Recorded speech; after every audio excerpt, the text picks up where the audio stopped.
What up, Dokkanners? There is a new Pettan Battle, and normally I don't make videos on Pettan because most people don't really care about it, but now they've added an update that makes the event far more useful. So I wanted to go over some of the basics of Pettan from what I've understood. I also want to go through and read some of the things here, but let's start with the new update. Why does Pettan matter more? I know most of you probably still don't care, but the reason why it matters more now is because they are giving us Baba sticker cards. This is now going to allow us to exchange those sticker cards for various items, including Dragon Stones, Link Skill Orbs Large, which is the rainbow ones, mediums, Elder Kais, etc. Let's actually go over there and take a look at that. So this is what you have now to obtain if you do more Pettan.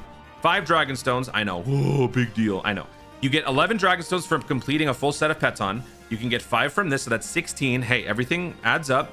You can get 2 Rainbow Link Skill Orbs. You can get 5 mediums, 50 smalls. These things do add up with every Pettan. Also, you can get some Kais, Dozing Kais, an unlimited amount of Dozing Kais, I might add, and a bunch of keys.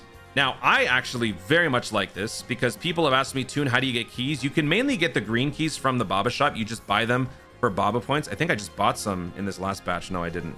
So I have a ton of those green keys, but one I don't have are the blue keys. And the blue keys are actually secretly very good. For those of you who don't know, every single hidden potential orb event is available daily, even when they're not showing on the main growth tab. They're available here in the Portal of Memories. They started this update, I think, a year ago. So if you had enough blue keys, you could theoretically be doing these events every single day, sort of like how the Worldwide Celebration did that for us. But the difference is you wouldn't be burning any stamina. You would be using your blue keys. I did this for a little while, and I brought my blue key count from like 2,000 down to this. So I have a very low amount. Occasionally, I will do these events. If I find myself very low on STR orbs, I will use these keys and do these events once or twice per day in the Portal of Memories. So if you want more of those blue keys to be able to do these hidden potential event runs whenever you need it, this is going to be a nice little steady source of it. Not a whole lot. It's 20 keys at most, which gives you 10 runs. So that's 5 days if you do it once per day, that's pretty good. It's a week. It's a week's worth of extra orbs. I think that's a good deal.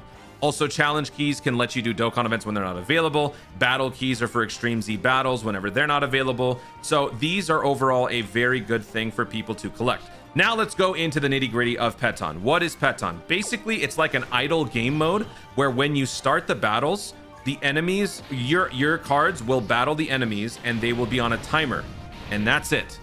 That's all there is. You don't do any of the work, they do the work. You can choose various rewards, either treasure items, hidden potential orbs, card packs from older series. They are trying to, I don't know if they're doing a good job of it, but they're trying to make the older series packs more obtainable, even on newer packs. That way, like, let's say you're a new player that started today, right? You don't have access to any one of the previous 17 packs. So while you are trying to obtain the new card series packs, you could also potentially earn some of the older ones depending on which ones they have available for this season. For this one, they have packs 1 and 2, and they also have pack 14 available. So as we move on throughout the various seasons, they will have older packs available as we go into the new stuff. Now, in terms of the battle, you might be wondering, Toon, how the hell do you do this? To be honest with you, I've never really looked into it much more than just what I've observed. And from what I've observed, correlation is the key. So I'm going to go ahead and read some things that are useful in terms of explaining how this works. We're going to go to the help section. Let's go to battle. So in terms of battle, up to 5 sticker cards can be deployed in a single stage at a time. Sticker cards can be used in battle. Used in battle will disappear when the battle ends. So they're one-time uses. Sticker cards that have finished their attack will be grayed out.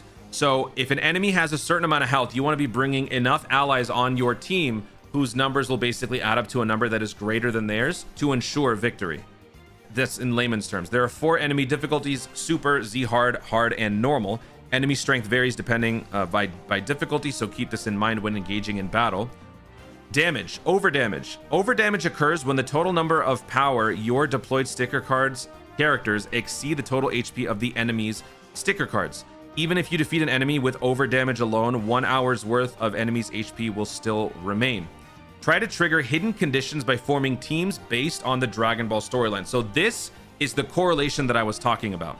When the combination of an enemy and an ally meets a certain condition in battle, a bonus may be rewarded upon clearing the stage. A red visual effect will appear if such conditions are met. Now, I'm not going to pretend like I'm an expert on this. I do miss these occasionally, but I'm just trying to go through how I approach this. So as you can see here, if you're fighting a Krillin, bring a fellow Turtle School buddy. Krillin is, you know, Goku's best friend, so that could trigger effect. A red visual effect will appear if such conditions are met.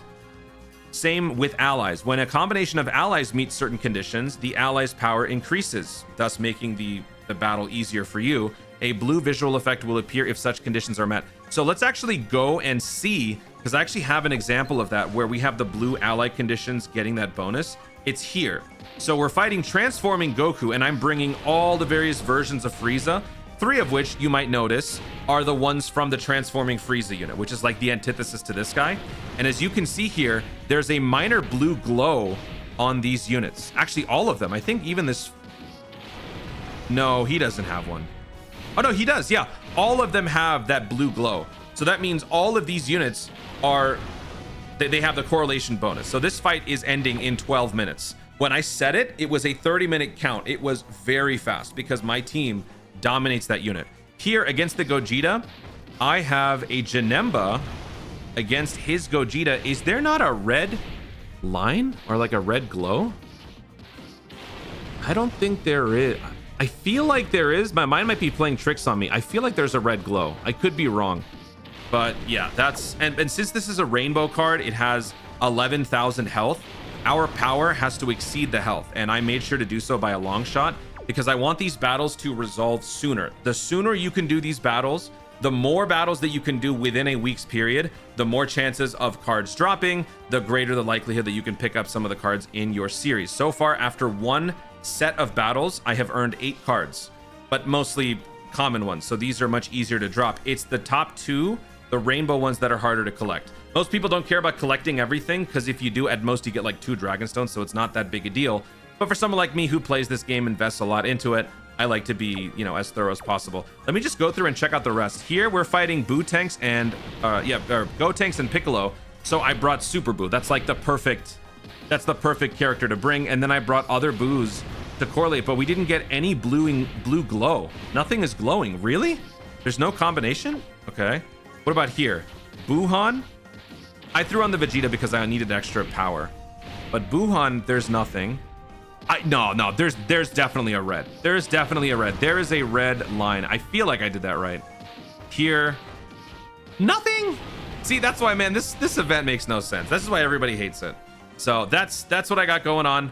So far, I only have like 20 Baba stickers, but that's after one fight that took 1 hour. We are going to be in this for a whole week, for 1 full week. Oh, there's no deadline for these.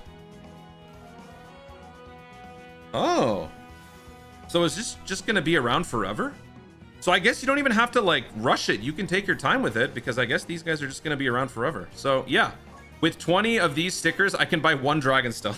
I'm going to wait until I can buy more. Maybe I'll do another video for it. But there you go. That is the overall breakdown of Pettan. Hopefully that helps you guys. Again, I'm not an expert on it. I've never really cared to learn. I just throw a bunch of... I literally just... Not literally. But I throw stuff on the wall and I see what sticks. That's all that happens. And I just so happen to complete every set before it's over, but that's only because I spam these battles every hour. It's incredibly high maintenance in terms of my approach. You don't need to do that, because if you're smart and you're efficient and you bring the right cards, then you can overcome the enemy. If you don't have enough cards, you'll have to take the slower route, which is to just bring any random unit, which is kind of what I did here. Gogeta. Who do I fight Gogeta with? Goku. There's no correlation. They're just 2 random guys, right? Or maybe there is. I mean, it's Goku's half a Gogeta. Anyway, that's it. You guys wanted an explanation, so I gave it to you. More content for Dokkan is coming up tonight. We got some EZAs, Planet Namek Saga EZAs. We got Nail. We got Kaioken Goku? No, Super Saiyan Goku. And we got the Super EZA for the full power Frieza. So I will probably drop that Super EZA Frieza video tomorrow, because I'm going to be busy playing Sparking, which you should join me for. I'm going to be going live later on today, and I'm going to be live for a very long time, probably. Guys, thank you so much for watching. If you enjoyed the video, obviously like down below. Let me know in the comments your thoughts on Pettan overall. Do you find that this update makes you want to play the event a little bit more or a little bit less? Do you not care? Let me know if you have any tips or tricks that you would like to share with the class in terms of how to overcome Pettan in the comments down below. Also, be sure to subscribe for more video content in the future and click the notification bell so that you let YouTube know you want to see more of my stuff. Do it. Thanks again. Stay tuned and always remember to Dokkan responsibly.